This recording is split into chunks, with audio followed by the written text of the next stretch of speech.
大家好，欢迎大家来到原来如此。今天我们来分享的话题是千万远离撒旦的教会。目前全世界基督徒的数量可能已经超过24亿，代表着世界上1/3的人都是基督徒。按照维基百科中分享的信息，2010年美国有2.47亿基督徒，占总人口的79.5%。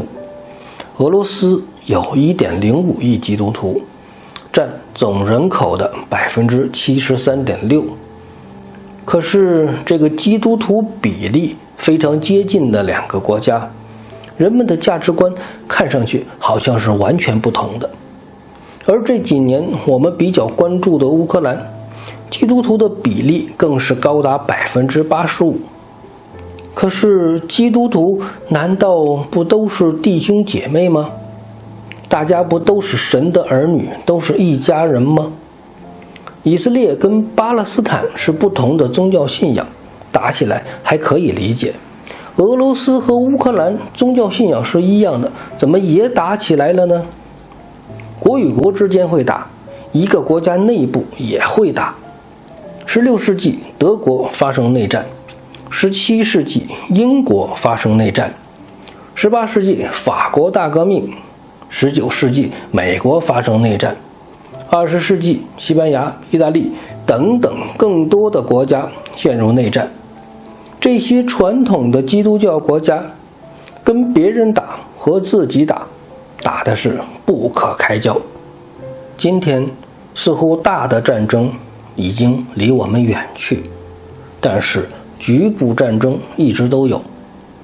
而处在和平国家的人们就在享受太平的日子吗？好像也没有。意识形态的战争，地缘政治的战争，经济能源的战争，向左还是向右的战争，人类似乎还是不想停下脚步。不仅基督徒与外邦人一直在征战之中，基督徒与基督徒也在征战之中。所以事实已经摆在我们眼前了。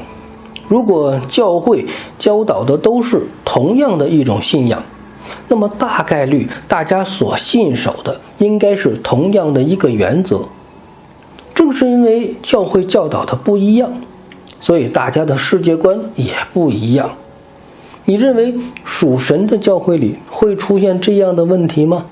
我觉得不会，但事实上这样的问题就是存在。所以我们可以直接断言，在我们所触及到的教会里，一定存在撒旦的教会。不管你承认还是不承认，这就是现实的存在。所以今天我们要跟大家分享，千万远离撒旦的教会。有人会说，自己所在的教会是正统教会，不是邪教异端，所以今天的内容跟自己没有关系。你错了，打着正统教会的名号，你所在的还真不一定就是神的教会。口说无凭。针对这个话题，我们还是得回到圣经。使徒保罗是基督教历史上一位伟大的使徒。一些学者认为保罗是基督教的第2创始人，甚至有人说没有保罗就没有基督教。今天我们先不讨论宗教和信仰的关系，因为很多人是持基督信仰不能称之为基督教的观点。信仰才是真正出于神的，而宗教只是出于人的。但事实上我们已经在宗教之内了，所以宗教始终是我们绕不开的话题。在我的节目别跟我提犹太教中，算是一个非常大争议的一期节目。很多人在留言中咒骂我，这是侮辱神的选民。这就是典型的将宗教取代民族信仰的做法。基督教和犹太教都是源于犹太人的一神论信仰。上帝启示了亚伯拉罕、摩西等一系列伟大的先知，留下了诸多神所默示的书卷。可是人们在继承这些神的话语的时候，由于魔鬼撒旦的搅乱，不同的人产生了不同的理解。一部分教会遵从上帝的教导，成为了神大大使用的器皿；一部分教会偏信了魔鬼的诡计，成为了魔鬼撒旦的仆役。我在节目《犹太教、伊斯兰教、基督教都是一个上帝吗？中曾经指出，犹太教和伊斯兰教信的并不是基督教的那个上帝。很多人出来驳斥我的观点，他们说上帝都是一个，只是大家理解上的不同。其实这么说也不是完全的错，但是看看今天以色列和巴勒斯坦的战争，你觉得是上帝站在哪一边呢？是上帝在用左手打右手吗？还是在用右手打左手呢？上帝的旨意就是让自己的儿女之间相互残杀吗？基于以上提及的这些事情，我们回来看圣经中保罗的经历。保罗是保守的古犹太教出身，为什么这里称之为古犹太教呢？其实正确的称呼应该叫亚威教，亚威就是耶和华的意思。因为只有古老的亚威教才是整个以色列民族所信仰的宗教。我们目前所认知的犹太教，其实是古犹太教第二圣殿时期法利赛派衍生出来的一个分支——拉比犹太教。而我们今天所熟知的犹太教，其实就是对拉比犹太教的称呼，并不能代表整个以色列民族自古以来的宗教信仰。因为犹太人这个词最早也只能追溯到公元4世纪，犹太人只是对犹大国犹大支派后裔的一个称呼，并不能代表整个以色列所有的12个支派。说这些是让大家更好地明白，所谓犹太教的历史也是非常复杂的，并不能将今天的犹太教等同于保罗那个时期的犹太教。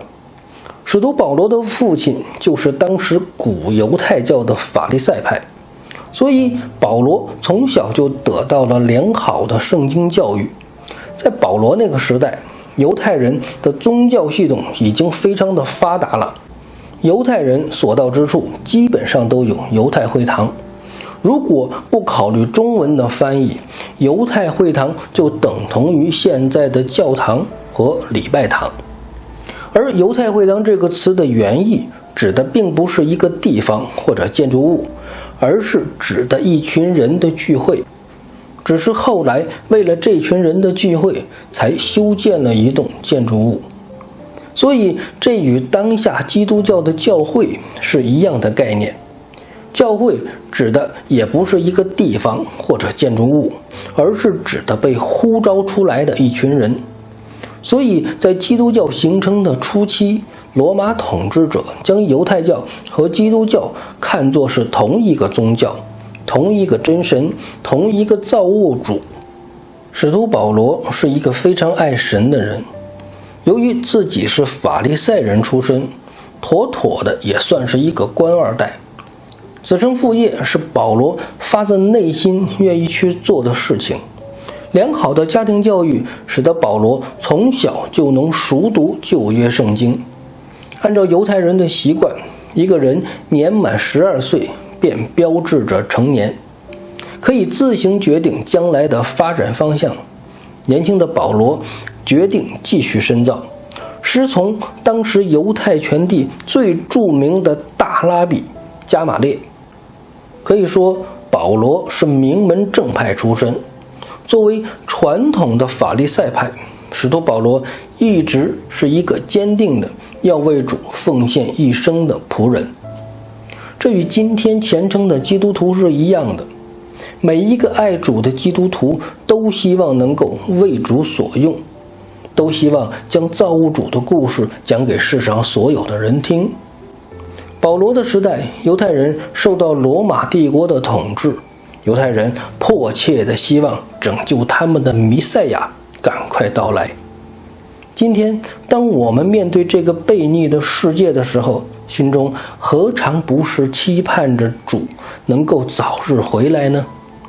我们读圣经不是单纯的读一个故事，当我们读到保罗的时候，你也想一想自己的处境是不是与保罗有几分的相似呢？今天的基督教是一个多宗派的时代，每一个宗派都说自己才是纯正的信仰，攻击别人，抬高自己的情况屡见不鲜。大家往往在不重要的事情上争的是你死我活，却忽略了基督信仰最重要的真理。保罗那个时代的犹太教也已经是一个多宗派的时代了，法利赛派、撒都该派、爱塞尼派、激进派，大家的立场都不是完全一样，自己信众的基本盘也不一样，往往为了权力和地盘，这些宗派之间的矛盾会越来越深。表面上是为了上帝的荣耀，实则都在权衡自己的利益。当主耶稣基督升天以后，年轻的保罗再一次来到了耶路撒冷。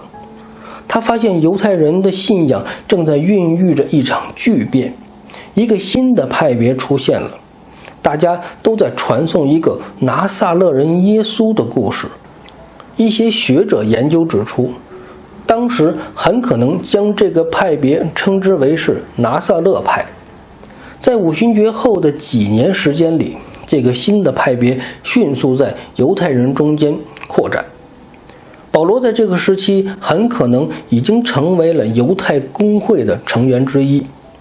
犹太公会是当时犹太人的最高权力机构，也就是说，保罗很可能已经成为了犹太人中最有权力的70个人之一。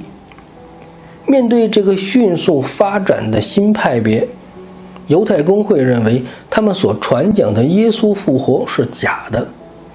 旧约圣经中，上帝赐下10诫，其中这10诫中就有不可以做假见证这一条，说一个人死了又复活了，对于犹太公会来说，这是不可以接受的。所以这个当时的犹太民族的统治者们开始残酷地镇压这个冉冉升起的新教派。而当时的大祭司长老们真的不知道耶稣死而复活的事情吗？根据圣经的记载，当时犹太人最高的权力层的那群人是知道的。